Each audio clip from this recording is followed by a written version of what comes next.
If you had all the money in the world, what's the first thing you'd buy? A new uniform, perhaps? More laughter, louder this time. Clara's grip on the champagne bottle tightened, but she refused to look away.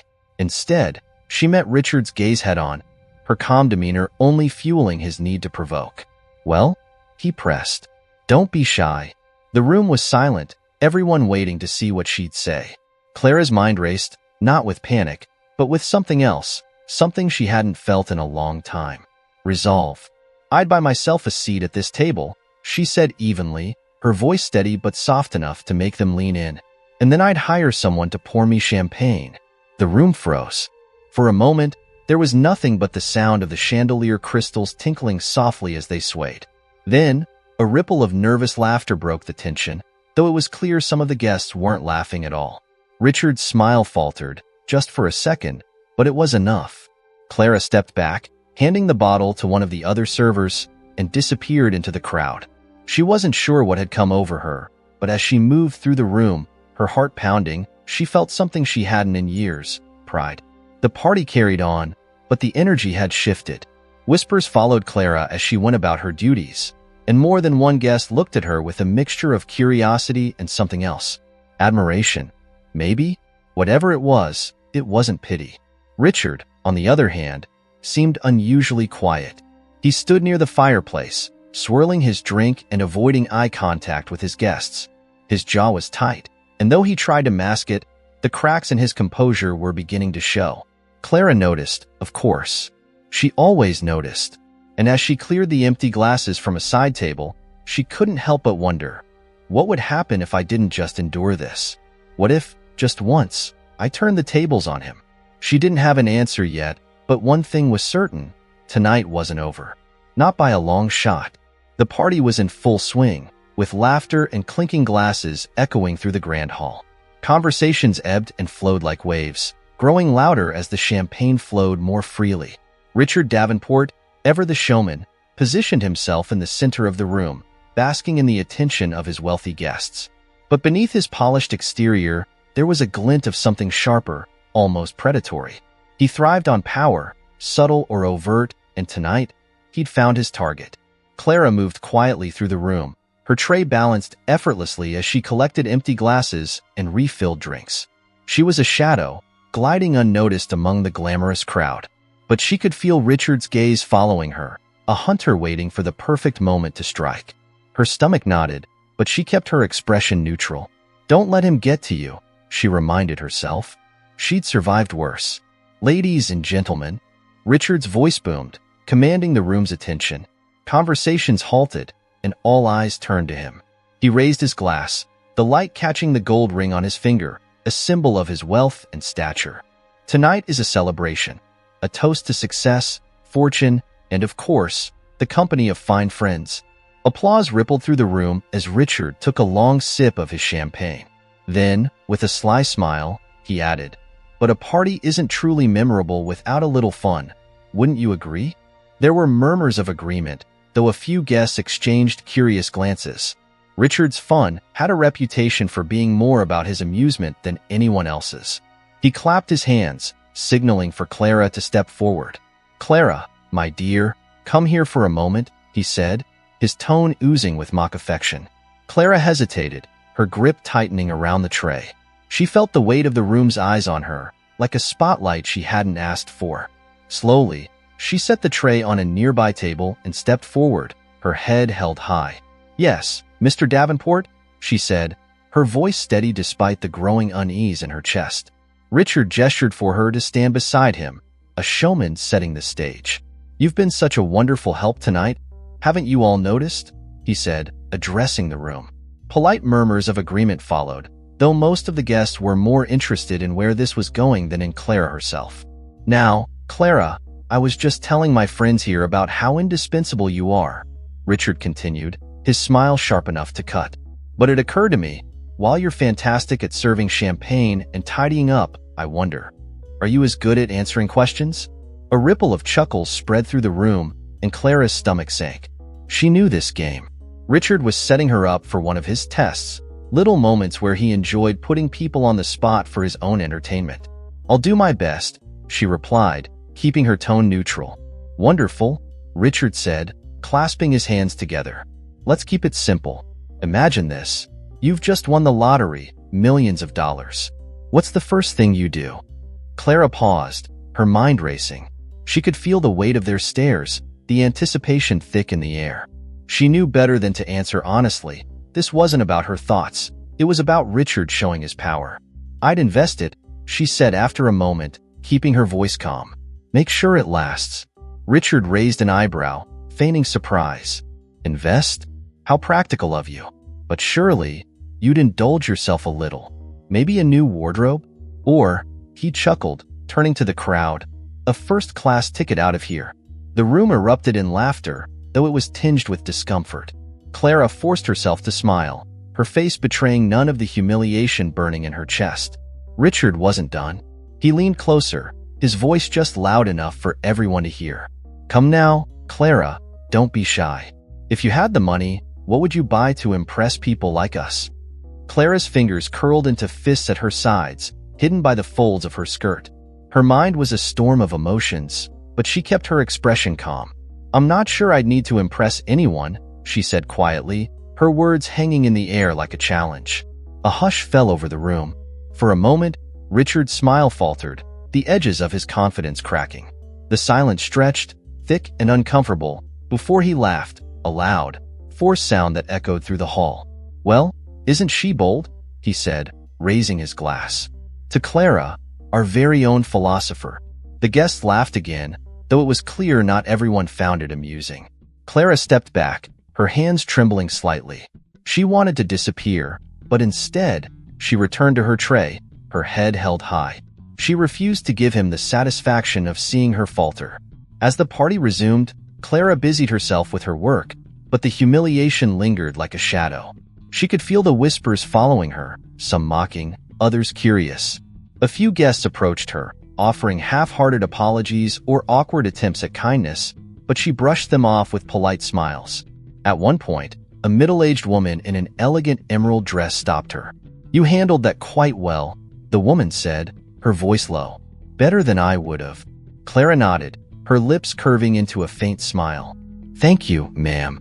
The woman hesitated, as if wanting to say more, but then moved on, leaving Clara alone with her thoughts. Richard, meanwhile, was basking in his victory, though his gaze occasionally flicked toward Clara. He could see she wasn't broken, and that irritated him more than he cared to admit. His games were meant to remind people of their place, but Clara's quiet resilience felt like a defiance he couldn't quite pin down. As the night wore on, Clara felt a shift within herself. She wasn't just angry, she was determined. She had spent years blending into the background, enduring Richard's games and swallowing her pride. But tonight, something had changed. She didn't know how yet, but she was going to make sure that Richard Davenport regretted ever underestimating her. The party continued, but the hum of conversation felt different now, like a faint tremor under the polished surface of the Davenport estate. Clara moved through the hall with practiced poise, balancing her tray as though she were immune to the weight of their gazes. She wasn't. She could feel the stares, some curious, some pitying, and a few tinged with something worse. But she kept her head high and her step steady. Years of working under Richard Davenport had taught her how to endure moments like these, how to disappear when all she wanted was to scream. Tonight, though, something was different. From her corner of the room, Clara watched Richard. He stood by the grand fireplace, surrounded by his usual admirers. His glass of scotch gleamed in the firelight as he held it aloft, punctuating one of his stories with a flourish of his hand. Laughter rippled through his small crowd, but it lacked the usual enthusiasm. Clara could see it in their faces. Some were laughing too loudly, their discomfort masked by false cheer. Others glanced sideways at her, guilt creeping into their expressions. She recognized the look. It was the same one she saw in herself sometimes, reflected in the polished silver of the serving trays. A fleeting awareness that maybe they weren't the kind of person they wanted to be. She turned her attention back to her work, focusing on the familiar motions of clearing empty glasses and replacing them with fresh drinks. Her hands moved on autopilot, but her thoughts were anything but calm. Richard's words from earlier replayed in her head, the cruel smirk that followed etched into her memory. It wasn't the first time he tried to humiliate her, but tonight, it stung differently. His barbs had always been laced with arrogance, but this time, they felt personal, as if he'd picked her out not just to remind her of her place, but to remind everyone else of his power. "Clara." Richard's voice rang out across the hall, drawing her attention and that of every guest in the room. Her stomach twisted, but she turned toward him, her face a mask of calm. He stood at the center of the room now, his commanding presence impossible to ignore. The crowd around him parted like a curtain, revealing Clara standing at the edges, tray in hand. "Yes, Mr. Davenport," she said, her voice steady despite the tightness in her chest.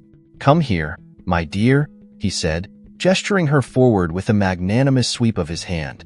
"You've been working so hard tonight. Let's give you a moment in the spotlight." Clara hesitated for a fraction of a second, then walked forward with the measured grace she perfected over the years.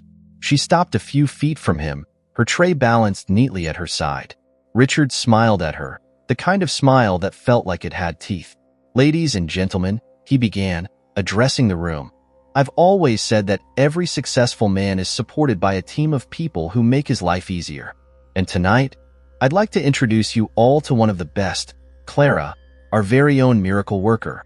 The guests chuckled politely, though a few exchanged uneasy glances. Clara stood still, her expression neutral as her mind raced. She knew where this was going. She'd seen Richard play this game before, calling attention to someone only to remind them of their place in the most public way possible. But tonight, she felt something different simmering beneath her composure, a quiet defiance she hadn't allowed herself to feel before. Richard turned back to her, his smile widening. "Tell me, Clara, if you were in my shoes, if you had the kind of success and wealth that everyone in this room admires, what's the first thing you'd do? Buy yourself a mansion? A fancy car? Surely you've thought about it." Clara met his gaze, her fingers tightening around the edge of the tray. The room was silent now, every guest waiting for her response. She considered deflecting, offering a polite laugh or a vague answer that would let her slip back into the background. But as she looked at Richard, at the smirk that dared her to falter, something inside her snapped. She wasn't going to play his game. "I suppose I'd invest it," she said finally, her voice calm but carrying an edge. "Make sure it lasts." Richard raised an eyebrow, clearly expecting more. "Invest? How practical. But surely you'd want to indulge yourself a little. Perhaps a new wardrobe? Or maybe," he chuckled, turning to his audience, "a first-class ticket out of here." Laughter followed, louder this time, but it wasn't unanimous. Clara could see some of the guests shifting uncomfortably, their smiles strained. She took a breath, steadying herself, and looked Richard directly in the eye. "Actually," she said, her tone light but firm, "I think I'd buy myself a seat at this table. And then I'd hire someone to pour me champagne." The room fell silent. The kind of silence that felt heavy, pressing against her chest. Clara's heart pounded, but she didn't waver. She stood tall, her gaze never leaving Richard's. For a moment, his polished exterior cracked, his smile faltering before he caught himself. He laughed, but the sound was forced, brittle. "Well," he said, raising his glass, "isn't she bold?" To Clara, our fearless philosopher. The room chuckled again, though this time it was thinner, more hesitant. Clara took a small step back, her expression calm but unreadable, and turned to leave. As she walked away, the murmurs began, soft at first, then growing louder. She could feel their eyes on her, but she didn't look back. In the kitchen, Clara set her tray down and took a shaky breath. Her hands trembled slightly, adrenaline coursing through her veins. Lucy, the younger maid, appeared beside her, wide-eyed. "That was incredible," Lucy whispered. "You just, right in front of everyone." Clara managed a small smile. "I didn't plan it," she admitted, her voice quieter now. "I just couldn't let him get away with it." "You're going to be in so much trouble," Lucy said, though her tone was laced with admiration. "Maybe," Clara said, shrugging, "but it was worth it." Meanwhile, back in the dining room, Richard stood near the fireplace, his jaw tight as he watched the guests murmuring among themselves. The room had shifted, the attention no longer centered on him. For the first time in years, Richard Davenport felt something unfamiliar and deeply uncomfortable, doubt. And as the night wore on, Clara realized something she hadn't dared to before. She wasn't done. Not yet. The Davenport mansion had quieted some, The earlier hum of laughter and chatter now softened to murmurs as the night stretched on. The party hadn't ended, not officially, but something had shifted in the room. The grand hall, which earlier felt like the center of the universe, now seemed smaller, the air heavier. Clara could sense it even from the periphery, her steps deliberate as she made her way back into the fray. She wasn't trying to stand out, but for the first time, she wasn't trying to disappear either. Richard, on the other hand, had retreated slightly from the limelight, though his casual stance near the fireplace betrayed none of the frustration simmering beneath his composed exterior. His smile, which once came so easily, now felt forced. He sipped his scotch, watching as his guests engaged with one another, their focus no longer squarely on him. Worse, some seemed to be glancing at Clara with an interest that bordered on admiration. As she moved past a cluster of guests, Clara overheard snippets of conversation. A woman in an emerald green dress spoke in hushed tones to a man with salt and pepper hair, her fan fluttering nervously. "She's sharp," the woman said. "I didn't expect that." "She's got guts," the man replied, his voice carrying a note of respect. More than most people in this room, Clara's steps faltered slightly, but she kept moving. It wasn't her intent to spark conversations or admiration. All she wanted was to finish her shift and leave. Still, a small, rebellious part of her felt a flicker of pride. For once, she wasn't just the maid blending into the wallpaper. She was someone people noticed. Richard couldn't stand it. He hated losing control, and tonight, Clara had managed to tip the scales in a way no one else ever had. She was supposed to be a nobody, a cog in the machine of his perfectly curated life. But now, whispers were spreading through the crowd, subtle yet undeniable, chipping away at the carefully constructed image he'd spent years building. He set his glass down with more force than necessary and turned to one of his most trusted allies, Graham Lennox, a hedge fund manager who never missed an opportunity to flatter Richard's ego. "Graham," Richard began, his voice low, "have you noticed something off about tonight?" Graham glanced at him, clearly unsure where this was going. "Off? No, everything seems fine. The champagne is flowing, the food is exquisite. What more could anyone want?" Richard's jaw tightened. "I mean her." He nodded subtly in Clara's direction. "She's getting ideas above her station." Graham followed Richard's gaze and shrugged. "She's just a maid, Richard. Nobody's going to remember her in the morning." Richard didn't respond. He wasn't so sure. Clara's words had struck a nerve, not just with him but with the room. He could see it in their faces. Some were intrigued, others uncomfortable, as though Clara's quiet defiance had forced them to confront something they'd rather ignore. For the first time in years, Richard felt the precariousness of his position, the fragility of his power. He couldn't let it stand. Clara returned to the kitchen, setting her tray down and taking a moment to breathe. The night felt endless, each second stretching into eternity. Lucy appeared beside her, her face flushed with excitement. "You're not going to believe this," Lucy said, her voice a hurried whisper. "People are actually talking about you." "Guests. Important ones." Clara frowned. "Talking about what?" "About what you said to Mr. Davenport," Lucy replied. "They're saying it was brave." Clara shook her head, her expression unreadable. "Brave or foolish, it doesn't matter. I just need to get through the rest of the night." Lucy hesitated, then leaned in closer. "There's more. One of the guests, a woman in a black dress, asked me about you. She wanted to know how long you've worked here. She said she admires your composure." Clara blinked, taken aback. For years, she'd gone unnoticed, invisible to the people who frequented Richard's parties. Now, suddenly, she was a topic of conversation. It was unsettling, but a small part of her couldn't deny the satisfaction it brought. As the night wore on, the dynamic in the room continued to shift. Clara noticed more guests, making an effort to speak with her, their questions veiled in polite curiosity. One man, impeccably dressed in a midnight blue suit, stopped her as she refilled his glass. "You handled yourself well earlier," he said, his tone measured. "Not many people would have had the nerve to say what you did." Clara glanced at him, her brow furrowing slightly. "I didn't mean to cause a scene.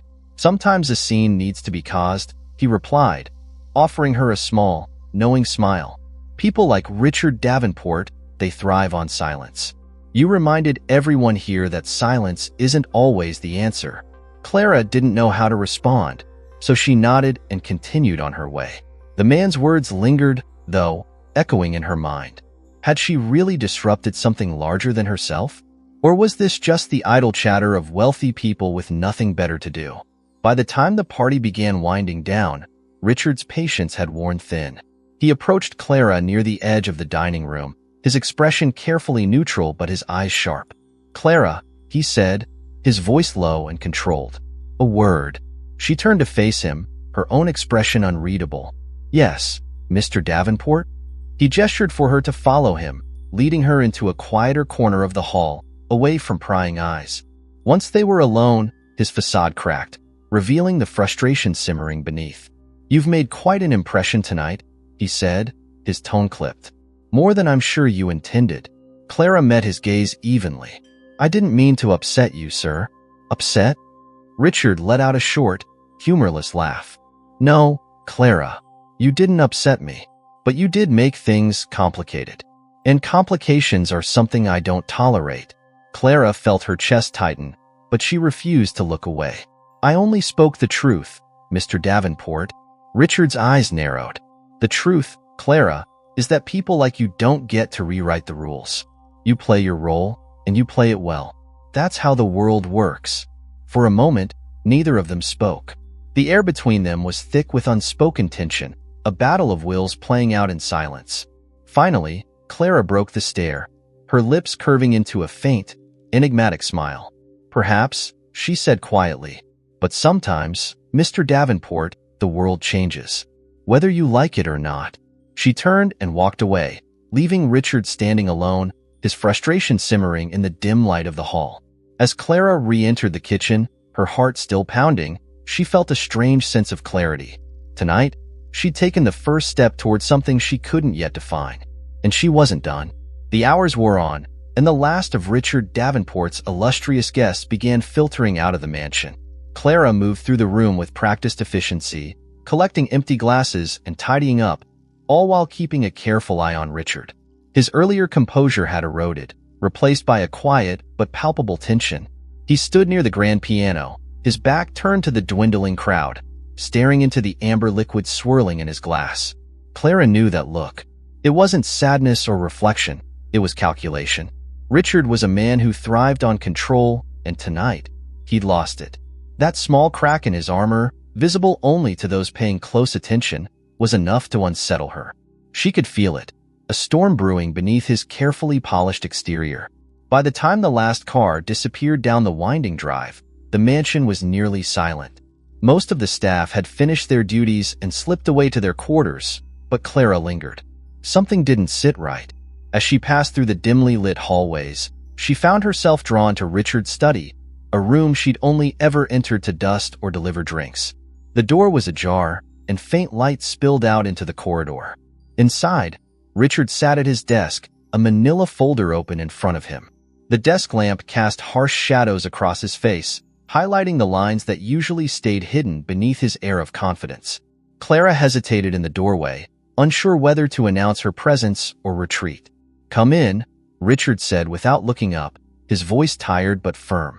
Clara stepped inside, her footsteps soft against the Persian rug. "I was just finishing up, sir," she said, her tone measured. "I didn't mean to intrude." "You're not intruding," Richard replied, finally looking up. His eyes were bloodshot, the result of too much scotch and not enough restraint. "In fact, I think we should talk." Clara's pulse quickened, but she nodded. "Of course, Mr. Davenport." Richard leaned back in his chair, regarding her with an intensity that made her stomach churn. For a moment, neither of them spoke. Then, he gestured toward the folder on his desk. "Do you know what this is?" he asked, his tone unreadable. Clara shook her head. "No, sir." Richard's lips curled into a faint, humorless smile. "This is my life, Clara. Everything I've built. Everything I've worked for." He paused, his fingers tapping the edge of the folder. "And everything I stand to lose." Clara frowned, unsure where he was going with this. "I don't understand." "Of course you don't," Richard said, his voice sharpening. "Because you've never had to carry the weight of something like this. You've never had to fight to keep everything from falling apart." Clara bristled, but kept her expression neutral. With respect, Mr. Davenport, I think everyone fights in their own way. Richard let out a bitter laugh. Spoken like someone who doesn't understand the game. He opened the folder, revealing a stack of documents. Clara caught a glimpse of financial statements, legal briefs, and what looked like correspondence from a law firm. Richard's hand lingered over the papers, as though debating whether to show her more. This, he said, tapping one of the documents, is what happens when people like me make mistakes. It's a lawsuit, a very expensive one, and if I lose, everything I've built comes crashing down. Clara's brow furrowed. I thought your businesses were untouchable. Nothing's untouchable, Richard said, his voice low. Not when you trust the wrong people. Not when you make enemies. He leaned forward, his gaze piercing. Do you know how many people in that room tonight would love to see me fail? How many of them smile to my face while waiting for me to stumble? Clara hesitated, unsure how to respond. She had always seen Richard as untouchable, a man who moved through the world with unshakable confidence. To hear him speak this way, of vulnerability, of fear, was unsettling. I don't know why you're telling me this, she said finally. Richard's expression darkened. Because you've already made me look weak tonight, Clara. Whether you meant to or not, you gave them a glimpse of something I've worked my whole life to hide. And now, I need to make sure you don't do it again. Clara's chest tightened. I didn't mean to. Stop. Richard interrupted, raising a hand. Don't play innocent. You knew exactly what you were doing. That little comment about respect, about how the world works. You knew it would get under my skin. Clara straightened, meeting his gaze. I wasn't trying to hurt you, Mr. Davenport. I was just trying to remind you that people like me deserve respect, too. Richard studied her for a long moment, his expression unreadable. Then, to her surprise, he nodded. Fair enough, he said quietly. But respect, Clara, is a dangerous thing. Once you let people see that you can bleed, they start to wonder how much more they can take from you. She swallowed hard, unsure whether his words were a warning or a threat. The silence stretched between them, heavy and charged. Finally, Richard closed the folder and leaned back in his chair. You can go, he said, dismissing her with a wave of his hand. Clara hesitated, torn between relief and frustration. She wanted to say something, to push back against his condescension, but the weight of the moment held her back. Instead, she nodded and turned to leave. As she reached the door, Richard's voice stopped her. Clara. She turned, her hand resting on the doorframe. Yes, sir? Richard's eyes met hers, and for a moment, there was something almost human in his expression. Be careful, he said. The world isn't kind to people who forget their place. Clara held his gaze for a beat longer, then walked away, her mind racing. She didn't know what Richard's words meant, but she knew one thing for certain. He was hiding more than a lawsuit. And whatever it was, it had the power to bring him to his knees. The following morning dawned gray and overcast, the kind of day that mirrored the tension lingering in Clara's chest. She woke earlier than usual, her mind still tangled with the events of the previous night. Richard's words echoed in her thoughts, his warning both cryptic and unsettling. He'd spoken of respect as though it were a liability, a weakness he couldn't afford. Yet there had been something else in his tone, fear. Clara had seen glimpses of it before, in the way Richard's jaw tightened when a deal didn't go his way or when a guest subtly outshone him at one of his parties. But last night, it had been different. Last night, he looked at her not just with frustration, but with something closer to desperation. As she moved through the quiet halls of the mansion, her footsteps soft on the polished floors, Clara couldn't shake the feeling that Richard's carefully curated world was on the verge of unraveling. And whether she wanted to or not, she was now part of it. By mid-morning, the house was alive with activity. The cleaning staff bustled about, scrubbing away the remnants of the party, while the kitchen hummed with the sound of dishes being washed and breakfast being prepared. Clara kept to herself, her focus on her tasks, but her mind was elsewhere. It wasn't until she entered Richard's study to dusk that she found the first piece of the puzzle. The room was quiet, the air heavy with the faint scent of leather and whiskey. The manila folder Richard had shown her the night before sat on the desk, slightly ajar. Clara hesitated, her pulse quickening as she stepped closer. She wasn't one to pry, but the folder seemed to almost beckon her. After a moment's hesitation, she reached for it. The papers inside were a mix of financial documents, legal notices, and what appeared to be correspondence with a law firm. Clara's eyes scanned the pages, her stomach tightening as she pieced together the story they told. Richard wasn't just facing a lawsuit. He was being accused of fraud, serious fraud. The kind that could ruin him not just financially but socially and legally. One of the letters, marked urgent, detailed allegations that Richard had falsified financial records to secure a major deal. The deal had gone through, but now the truth was catching up with him. Clara's breath caught as she read a name she recognized. Charles Worthington. He'd been at the party last night, laughing at Richard's jokes and sipping his champagne. According to the letter, Worthington was the key witness against Richard, his former business partner turned enemy. Enjoying yourself? Richard's voice cut through the quiet, sharp and cold. Clara spun around, the folder still in her hands. Richard stood in the doorway, his expression dark. He looked different in the harsh morning light, haggard, almost vulnerable. I was just, Clara began, but Richard cut her off with a raised hand. Spare me the excuses, he said, stepping into the room. I should have known you wouldn't be able to resist. Clara set the folder back on the desk, her hands trembling. I didn't mean to pry. I wanted to understand. Understand what? Richard snapped. How fragile this all is. How quickly it could fall apart. He let out a bitter laugh, his eyes narrowing. You think you've seen something real, but you haven't. You have no idea what it's like to carry this much weight. Clara met his gaze, her own anger rising. Maybe not, but I know what it's like to be treated like I don't matter.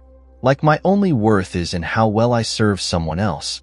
Richard flinched, but he recovered quickly. And yet here you are, he said, his voice laced with mockery. Still in my house. Still playing your part. Clara's jaw tightened. Maybe for now. But you're not as untouchable as you think, Mr. Davenport. People are starting to see that. For a moment, the room was silent, the air between them charged with unspoken tension. Then, Richard crossed the room, his movements deliberate. He picked up the folder, flipping through the papers with a scowl. You don't get it, he said finally, his voice low. People like me don't just fall. We fight, and we win. Not always, Clara said quietly. Richard looked up, his eyes burning with something she couldn't quite name. Anger? Fear? Both? You think you're clever, don't you? Standing up to me in front of my guests, snooping through my things. But you're just a maid, Clara. You'll always be just a maid. Clara didn't flinch. Instead, she stepped closer, her voice steady. And you'll always be a man who needs to tear others down to feel powerful. The words hung in the air like a challenge. For a moment, Richard looked like he might lash out, his jaw clenching and unclenching. But then, to Clara's surprise, he laughed a bitter, hollow sound. You've got guts, he said, shaking his head. I'll give you that. Clara didn't respond. Instead, she turned and left the room, her heart pounding. As she walked down the hall, she felt a strange mix of emotions, fear, anger, but also something else. Resolve. By the time she reached the kitchen, Clara's thoughts were racing. She knew she'd crossed a line, but she couldn't bring herself to regret it. Richard was unraveling, and whatever came next, she was determined not to let him drag her down with him. Lucy, who was scrubbing a pot at the sink, looked up as Clara entered. What happened? She asked, her voice tinged with concern. Clara shook her head. I'm not sure yet, she said, but I think things are about to get worse. As the day wore on, Clara couldn't shake the feeling that she was standing on the edge of something much bigger than herself. Richard's secret was out there now, fragile and exposed, and she knew it was only a matter of time before the rest of his world came crashing down. What she didn't know was how much of her own life would be caught in the rubble. Morning came sluggishly over the Davenport estate, casting muted light through heavy curtains and long windows. Clara had barely slept, her thoughts circling the events of the night before like restless birds. She hadn't intended to involve herself in Richard Davenport's crumbling empire. She wasn't a hero, and she wasn't naive enough to believe she could fix what years of deceit had built. But the weight of what she knew now wasn't something she could ignore. Richard's words kept playing in her head. People like me don't just fall. We fight. He said it with conviction, as if it were the only truth that had ever mattered. But Clara had seen the cracks. He wasn't fighting anymore. He was scrambling, clawing at the edges of his own facade, hoping no one would see how close he was to falling. And yet, she had seen it. She had seen him at his weakest, and that knowledge settled uncomfortably in her chest. The house felt different as she made her way through its grand halls that morning. The usual hum of routine was subdued, replaced by a kind of strained quiet. The other staff moved cautiously, their eyes averted and their footsteps muted. It was as if they too could sense that something was coming, something that would shatter the fragile peace of their world. Clara's first task of the day was to clean the library, a space that had become Richard's sanctuary in recent weeks. The room was dim when she entered, the curtains drawn tightly shut. The smell of leather and faint traces of cigar smoke lingered in the air, a sharp reminder of the man who occupied this space. She hesitated by the door, her hand tightening on the handle of her cleaning cart. The desk was in disarray, papers scattered across its surface like fallen leaves. Clara didn't need to look closer to know what they were: legal documents, financial reports, the trappings of a man desperate to keep his empire intact. Her gaze lingered on the folder she had seen the night before, its edges now creased from repeated handling. She didn't touch it. She didn't need to. She already knew what it contained. Clara went about her work quietly, her movements deliberate. She dusted the bookshelves, wiped down the desk, and straightened the chairs. But her thoughts weren't on her tasks. They were on the man whose secrets she now carried, and the choice that lay ahead of her. Later that afternoon, Clara found herself in the kitchen with Lucy, who was peeling potatoes at the sink. The younger maid's usual cheerfulness was dampened, her movements slower than usual. "Have you noticed?" Lucy asked suddenly, breaking the silence. "Noticed what?" Clara replied, glancing up from the tray she was polishing. "Mr. Davenport," Lucy said, her voice low. "He hasn't been himself lately. I mean, he's always been difficult, but now it's like he's not even trying to pretend." Clara didn't answer right away. She knew Lucy was right. Richard's veneer had cracked, and the man underneath wasn't the untouchable figure they'd all come to know. He was something else, something Clara wasn't sure she could define yet. "He's under a lot of pressure," Clara said finally, her tone neutral. Lucy snorted softly. "Under pressure or falling apart? There's a difference." Clara didn't argue. She couldn't. Instead, she returned to her work, her thoughts churning with Lucy's words. Falling apart. Maybe that was true. But if Richard was falling, what would happen to everyone caught in the wake? As the day wore on, the tension in the house grew thicker, almost suffocating. Clara moved through her tasks like a shadow, avoiding unnecessary conversations and keeping to herself. But the weight of what she knew, what she'd seen, pressed against her, demanding to be acknowledged. She didn't want to confront Richard again. She didn't want to push him further. But she also couldn't shake the feeling that something had to be done. By the time evening arrived, Clara had made her decision. She found Richard in the library, sitting in one of the leather armchairs by the fireplace. The flames cast flickering shadows across his face, making him look older, more worn. He didn't look up as she entered, his eyes fixed on the fire as though it held the answers he sought. "Mr. Davenport," Clara said, her voice breaking the silence. He didn't respond at first, his gaze remaining on the flames. Then, after a long moment, he spoke. "I suppose you've come to lecture me again." "I came to talk," Clara said. "If you'll let me." Richard let out a soft, humorless laugh. "Talk. That's what everyone wants, isn't it? My lawyers, my accountants, my so-called friends. They all want to talk about what I should do, what I've done wrong, how to fix it. But none of them really understand." "Maybe not," Clara said, stepping closer. "But I'm not them." Richard finally looked at her, his expression tired but sharp. "Then what are you, Clara? What do you want from me?" "I want to understand," she said simply. "I want to know why you're so afraid to admit that you're human." Richard's lips twisted into a bitter smile. "Because the moment I do, it's over. People like me don't get second chances, Clara. We don't get to fail." "Maybe not," Clara said. "But you don't have to tear people down to hold yourself up." Richard's gaze darkened, but he didn't interrupt. Clara took a deep breath and continued. "You've spent so much time trying to prove you're invincible that you've forgotten what it means to be real. And now, when it's all falling apart, you're still trying to pretend." Richard leaned back in his chair, his jaw tight. "And what would you have me do? Admit defeat? Let them destroy me? I'd have you start by being honest, Clara said. With yourself. With the people around you. Because this, she gestured to the room, the mansion, the life he'd built, isn't strength.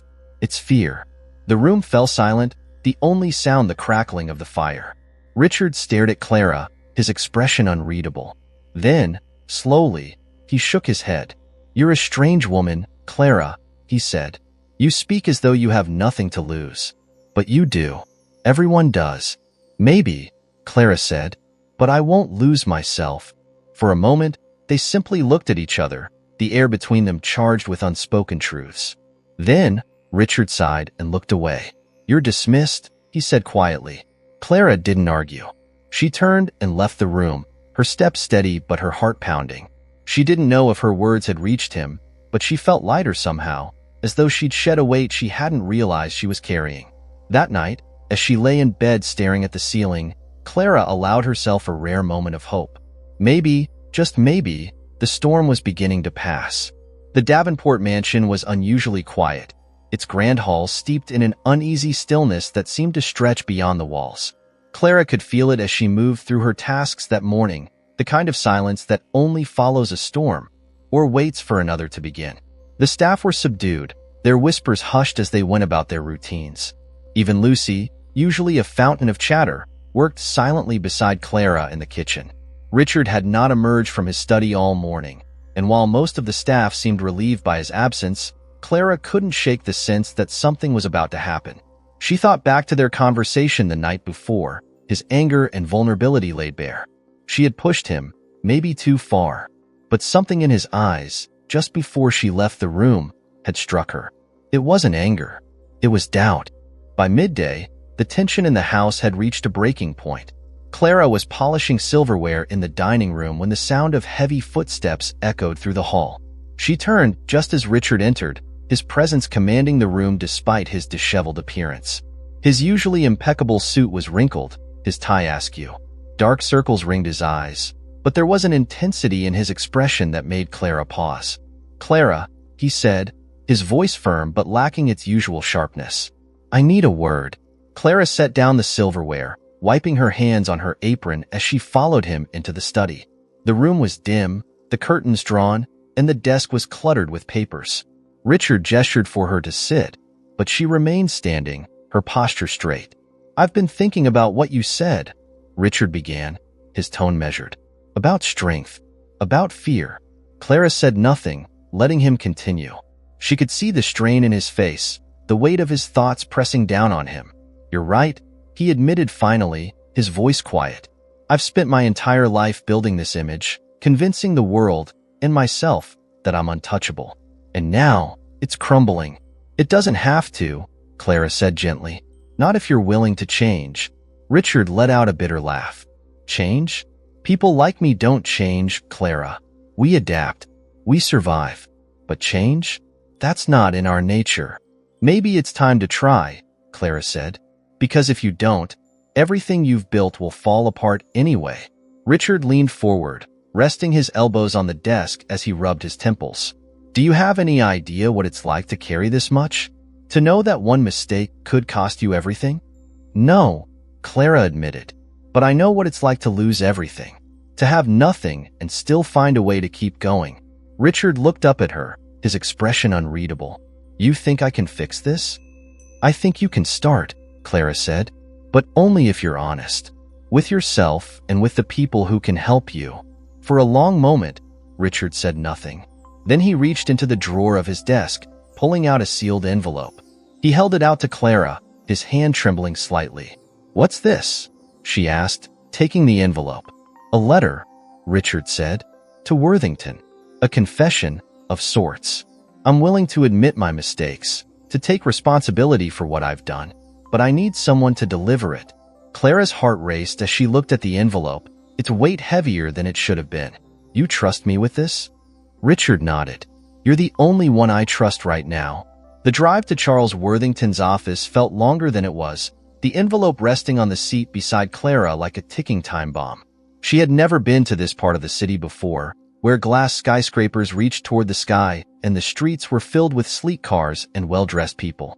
It was a world that felt as far from hers as the moon, yet here she was, carrying the burden of a man who had lived his life at its center.